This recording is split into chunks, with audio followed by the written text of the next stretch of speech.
this line being so short, it's strange to me, but I can't look at the 49ers at all. It would only be the Lions for me in this game. Yeah, and even for a team that you maybe think that it's a square side because the Lions have kind of been America's team this year, but they've been beating the number consistently. The Lions are 10-5 against the number this year, and they have an even better clip when they're on the road. 6-1 ATS on the road this season, and a perfect straight up record of 7-0 when playing away from Detroit. Maybe the only thing that you can look at the Lions and say is that their defense has been a little porous over the last 3 weeks. Because here's the thing: through weeks 1 through 13, Detroit allowed just 16.9 points per game. Over the last 3 weeks, they allowed 32 points per game. So maybe that is your sabotage factor, but you need the Niners to get something going offensively speaking. Maybe that points to the over, but this is a pretty high total of 50.5. But we know the Lions are going to keep their foot on the gas pedal, and their offense is still chugging. Even without David Montgomery, Jahmyr Gibbs has been fantastic. In the games without David Montgomery, Jahmyr Gibbs has averaged like 130 all-purpose yards in those games. So, Kate, how do we feel about a total here? Yeah, this total is high, not crazy high for a Lions game. I'm just worried about San Francisco's offense doing their part in putting this total over, which again just is funky to me. Like, San Francisco has scored 10 or fewer points in 3 of their last 5 games. In 4 of the last 5, they've scored 17 or fewer. So it's not like their offense is humming right now like it typically does, and they're putting up big numbers. So again, just funky, just a funky line all around. In terms of Gibbs, I do think you're spot on in his scrimmage yards. I bet the over on that last week, and that hit. It's sitting around 126.5 right now. I also think Gibbs over, what are we at? 18.5 carries, I believe. Rushing attempts, I think so. is a good look. 19.5 at BetMGM. You get some plus money at plus 105, but there are 18.5s out there if you want to grab that and lay a little juice instead. I think however you want to play Gibbs today, he's still going to be the workhorse for the Lions offense in the ground game. Some dump off passes with the scrimmage yards. I mean, without Montgomery, 26 carries, 152 yards, 11 carries, 68 yards, 17 carries, 80 yards. Those were the 3 games last year. He had 23 carries last week. Again, went over the 126.5 rushing and receiving yards last week. So multiple ways to play Gibbs, but he's going to continue to be relied on a ton. So I could only look at overs for him and certainly would not play any unders on him today. Yeah, I feel like that's the leg in the same game parlay that feels reliable. Like, I'm knocking on wood a little bit because obviously there's always a sabotage factor for everything.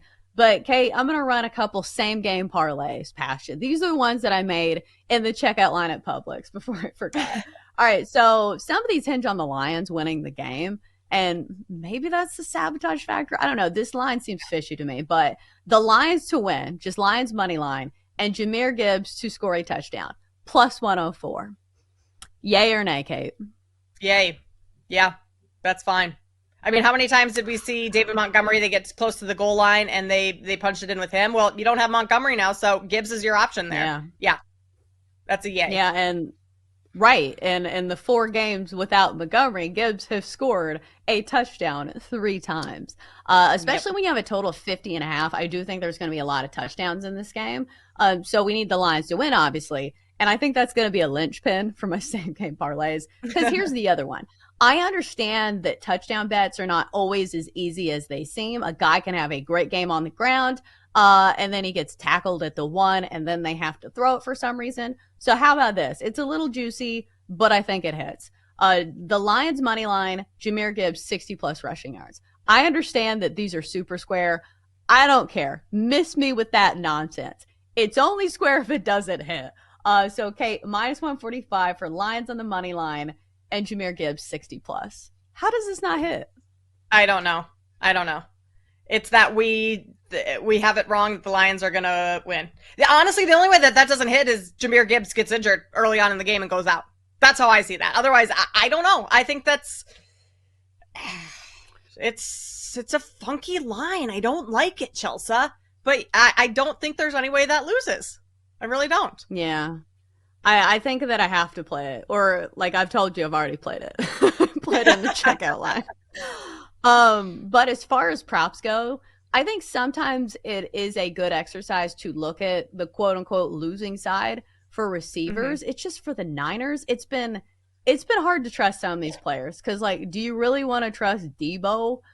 Maybe you could look at Brock Purdy. I was thinking about playing either his passing yards or his passing attempts. But here's the weird thing about pass attempt props that you don't really realize until you actually watch them take place. You need the team that you have the quarterback on to at least control the ball for a little bit. When you have a team like the Lions who can play ball control and run the ball so effectively, sometimes you just don't get the attempts and you don't get, the time of possession to fulfill. Was it 33 and a half for Brock Purdy? I do think that he goes over that because you look at the depth for the running back position in the Niners. It says Isaac Guerrero is going to be playing in this game, but I know he's dealing with an ankle injury, so he's not going to be 100%. And plus, it should be noted, Isaac Guerrero is their third string running back because they've gone through Christian McCaffrey. They've gone through, I just forgot his name, and Jordan Mason. He went to my high school. I should know this. So it just feels like if they win this game or they're even competing, Brock Purdy's going to have to throw the ball. And maybe that's the way, and maybe we're not giving Brock Purdy enough credit. Because if you're looking at a soft Detroit defense that, like I said, gave up 32 points per game on average over the last 3 weeks, and Brock Purdy is somebody who has played in a Super Bowl, is this the way that the Niners keep this game close? Yeah, probably. I think, yeah, George Kittle is someone I would look at too, and within the passing game, so that also helps those numbers with Purdy. George Kittle's longest reception that's sitting at 24 and a half, which is pretty high. A little bit higher than I believe it was last week, but Kittle just goes over this consistently. And so they're going to have the passing game going in some sense because of where they're at in the run game. And Isaac Guerrero has been good when he's had opportunities, but like you said, he's a little banged up going into this one. George Kittle, though, he's gone over this mark in 8 of his last 9 games, and I would argue that he's the best option 49ers have right now on offense, even with Debo in. I think you could also look at like Ricky Pearsall. Those lines probably won't be quite as high. George Kittle might be a little overvalued, but still think that's worth a look.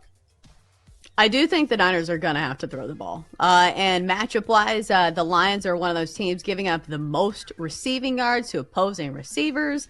I think a lot of it has to do with game script, though.